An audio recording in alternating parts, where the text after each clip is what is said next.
I've been chatting to a client of mine this week, and she was telling me the story of how she was forced to attend two online Teams meetings at exactly the same time. So on the one side, she was presenting to a large audience, and on the other, she was expected to field questions. Now, can you just imagine the absolute stress that she had to go through in trying to kind of look after both these meetings and failing in both of them? So my comment to her was, you know what, we got to learn that busyness does not equal business. And we concluded that we have to get better at prioritization of both our time and our investments.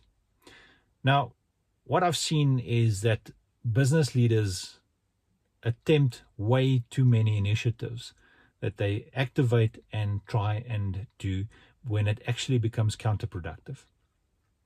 Now, over the past 12 years, I've been assisting business leaders in, picking the right projects, the right investments to get into. And I will share my top 3 best practical tips for prioritization.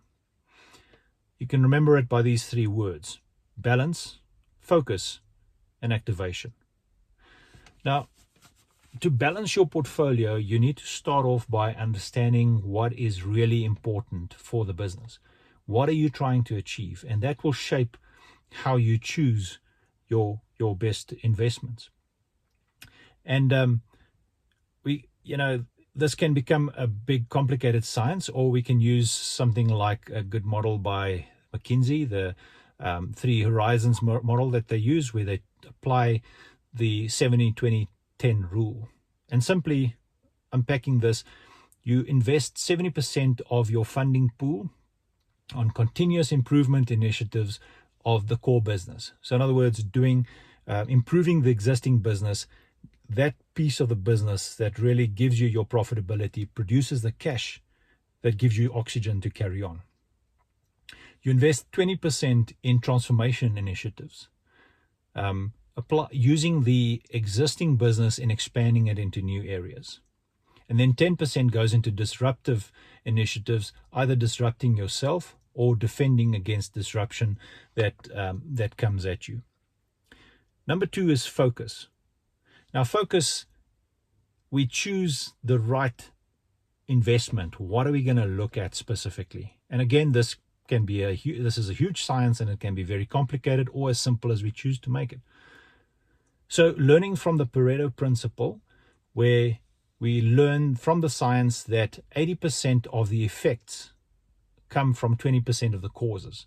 So if we extend that into our prioritization model, you'll find that spending 20% of your portfolio should return 80% of your benefits. If you were to extend that even further and apply the model, the 80-20 principle, again to the remainder of your pool, you'll find that investing 16% will return 16% benefit. So that becomes a break even and not a very wise use of funds and time. So in an average portfolio of, say, 30 projects, you should not be focusing on more than 6 projects. 6 strategic projects should give you 80% of your benefits. Number 3 is activation. Now, this one's tricky because once a project's active, people start mobilizing, money gets spent, and momentum starts. And it becomes almost impossible to stop a project. Now, Steve Jobs famously said that for every one idea that you say yes to, you have to say no to 1,000 great ideas. So this teaches us that we've got to be very selective and very careful of what you say yes to. And sadly, I see too many portfolios saying yes too easily.